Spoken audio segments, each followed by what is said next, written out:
इस प्रकार एलोरा गुफाओं का ये भ्रमण पूर्ण हुआ और अब हम बाहर निकल रहे हैं। और यहाँ इसमें जो कूपन हमने 40 रुपये में लिया था वो यहाँ डालना होता है, तभी ये गेट खुलता है। और इस प्रकार हम अब एलोरा गुफाओं के समूह से बाहर निकल आए हैं और अब हम विजिट करेंगे दौलताबाद। महाराष्ट्र के छत्रपति संभाजी नगर पूर्व में औरंगाबाद जिले में शंकु आकार की पहाड़ी पर स्थित ये किला भारत के सबसे मजबूत, अजेय और दुर्गम किलों में से एक है। इसका प्राचीन नाम देवगिरी है, क्योंकि प्राचीन दंत कथाओं के अनुसार इस क्षेत्र की पर्वत श्रृंखलाओं पर भगवान शिव का निवास माना जाता है।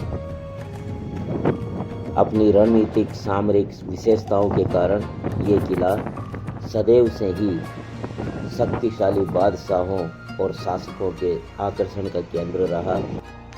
ये उत्तर दक्षिण भारत के मध्य में पड़ता है। इसी कारण मोहम्मद बिन तुगलक ने तो अपनी राजधानी दिल्ली से देवगिरी दौलताबाद लाने का आदेश दे दिया था, ऐतिहासिक किला जिसे और देवगिरी उसी ने देवगिरी का नाम बदल करके दौलताबाद रख दिया था। और दौलताबाद इसलिए क्योंकि ये नगर सोना, चांदी, हीरे, मोती इनका अकूत खजानों से भरपूर था। इतिहास की बात करें तो ये दुर्ग यदुवंशी राजा भिल्लम देव ने 11वीं सदी में बसाया था और 200 वर्षों तक मथुरा के यादव कुल से संबंध जोड़ने वाले इन्हीं राजाओं ने इसका शासन किया। भिल्लम देव के उत्तराधिकारी सिंघण देव ने देवगिरी साम्राज्य का विस्तार करके और खान देश से अनंतपुर, मैसूर तक और पश्चिमी घाट से हैदराबाद तक विस्तृत कर दिया था। 13वीं सदी में कृष्णदेव राय यदुवंश की प्रतिष्ठा में बड़ी वृद्धि करने वाले नरेश हुए। अनेक लेखों में उनका नाम भी मिलता है। आइए अंदर चलें। ये पहला द्वार है महाकोट द्वार। महाकोट द्वार घुमावदार द्वार दौलताबाद का और सुरक्षा की दृष्टि से बड़ा मजबूत द्वार। भी कहते हैं। और अंदर जाते ही हमें सैनिकों की कोठरियाँ मिलती है। पुरातत्व विभाग ने इन कोठरियों में पुरानी तोपों की झांकियाँ सजा रखी है, प्रदर्शनी लगा रखी है। और ये दौलताबाद किले के चित्र सहित तोप दीर्घा,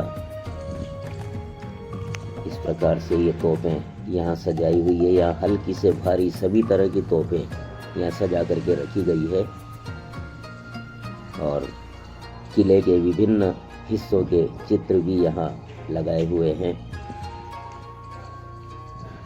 क्या बात है।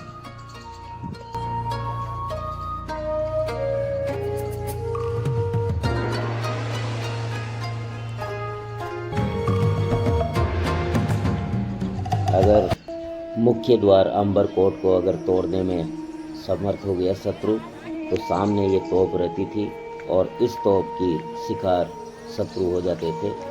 अगला द्वार आया हाथी द्वार।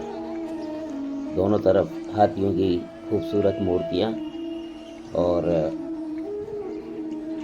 क्या कला है। दोनों तरफ हाथियों की मूर्तियाँ, मुगलों के आतंक की कहानियाँ भी मूर्तियाँ तोड़ी हुई है। और अंदर जाने पर 90 डिग्री के घुमाव के साथ एक दूर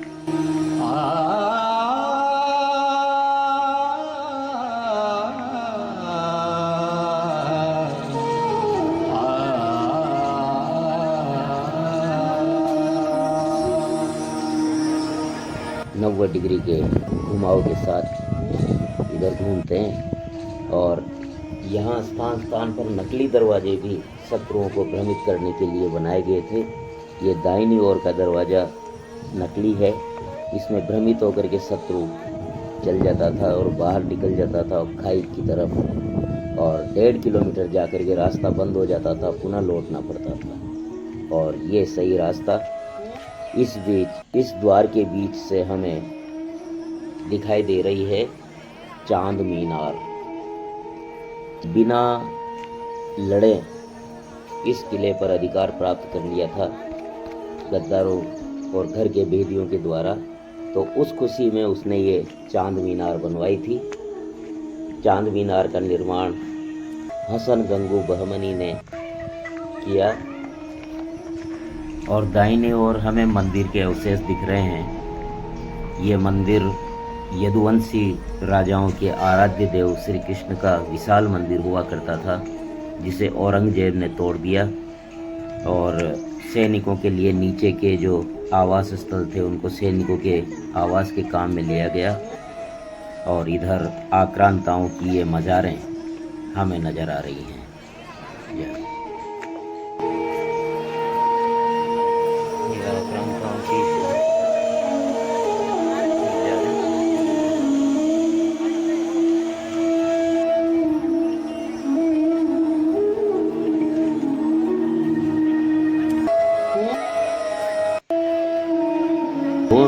मीटर ऊंची शंकु आकार की ये पहाड़ी, जिस पर दौलताबाद के किले के मुख्य संरचना स्थित है। 200 मीटर ऊंची शंकु आकार पहाड़ी। और ये है महाकोट। महाकोट हमें सामने दिख रहा है।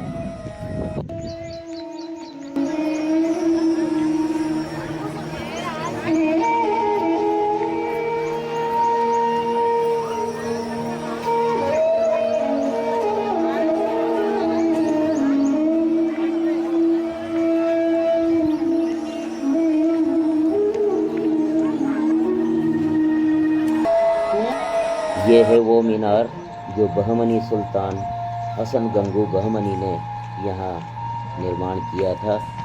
किस खुशी में कि बिना लड़े बिना युद्ध के इस दुर्ग पर गद्दारों की सहायता से कब्जा कर लिया था। इस खुशी में इस मीनार का निर्माण किया। इधर भी एक मंदिर है जहाँ बाद में चलेंगे।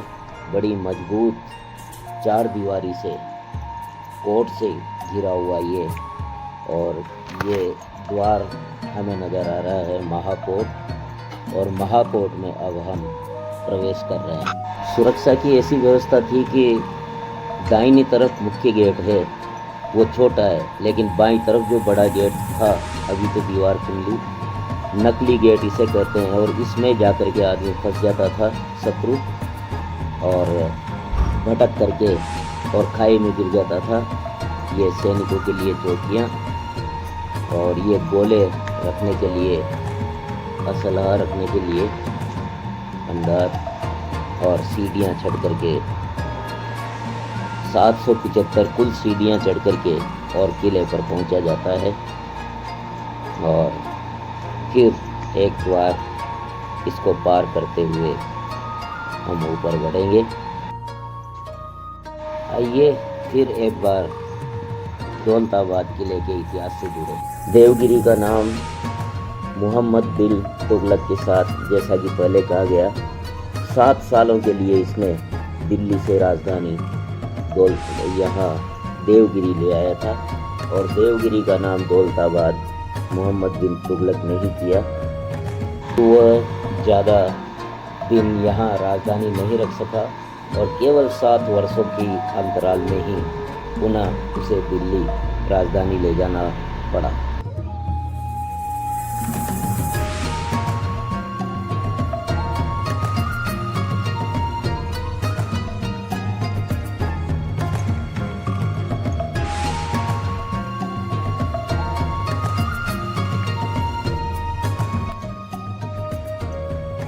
अब हम पहुंचे हैं बालाकोट द्वार। ये बालाकोट द्वार जो मुख्य किला है, ये ध्रुवीय किला है, जहाँ जाने का कोई रास्ता नहीं है, उसका लास्ट है। और सामने दिख रहा है चीनी महल। ये चीनी महल शाहजहाँ ने बनवाया था, और शाहजहाँ के बेटे औरंगजेब ने इसे जेल में बदल दिया था, और यहाँ के राजा को उसने 7 सालों तक जेल में रहा और यातनाएं दे दे करके और मार दिया था। और यहाँ से एक और नकली दरवाज़ा और इस नकली दरवाजे से दिखती हुई चांद मीनार और सामने पहाड़ जिसे शिव जी का वास माना जाता है दंत कंधाओं के अनुसार।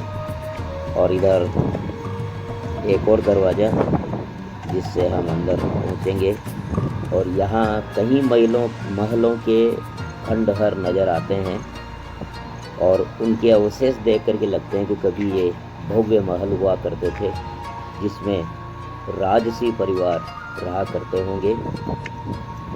आइए।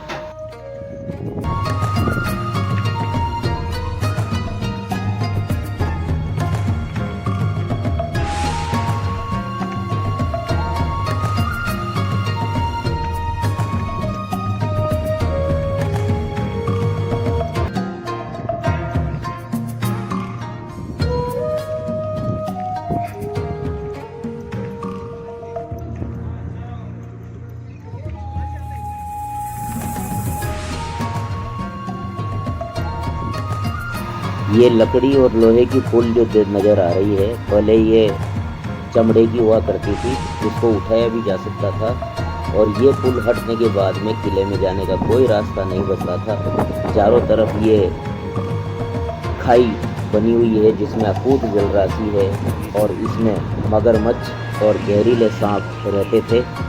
और जो अभी आगे हम जो गुफा मार्ग देखेंगे उसमें से जो खुफिया रास्ते बने हुए थे उनमें भ्रमित होकर के शत्रु गिर जाया करते थे और मगरमच्छ के शिकार हो जाते थे। आइए, इस बुर्ज के ऊपर मेंढा तोप रखी हुई है, मुख इसका मुंह मेंढा की तरह है और 3.5 किलोमीटर इस तोप की मार है। 3.5 किलोमीटर तक ये मार कर सकती है और शुद्ध कॉपर की तांबे की बनी हुई ये तोप है और इस बुर्ज से ये दृश्यावली बड़ी सुंदर मनोरम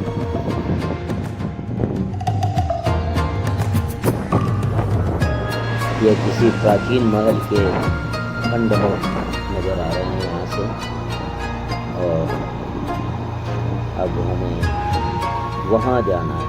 ये शंकु आकार के पहाड़ी पर मुख्य महल का शीर्ष भाग वहाँ बना हुआ है।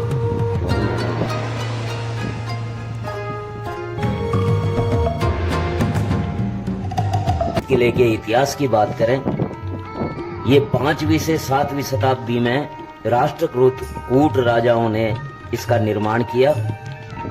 इन्हीं राजाओं ने एलोरा की विश्व प्रसिद्ध गुफाओं का भी निर्माण करवाया था। किले का ऊपरी भाग जिसमें अंधेरी गुफाएं, भूल भुलैया और खंदक खाइयां जो चंद्रकांता संतति की याद दिला देती हैं, विशाल कठोर चट्टानों को तराश करके उनका निर्माण किया गया है। देवगिरी किले पर 130 वर्षों तक यादव वंशियों का अधिकार रहा और इस दौरान भिल्लम देव, जैत्रपाल, सिंघण देव, कृष्णदेव राय, महादेव राय, रामदेव राय आदि राजा हुए और इनके शासन काल में देवगिरी ने विशाल साम्राज्य ने ऐतिहासिक, आर्थिक और धार्मिक समृद्धि का स्वर्णिम काल देखा।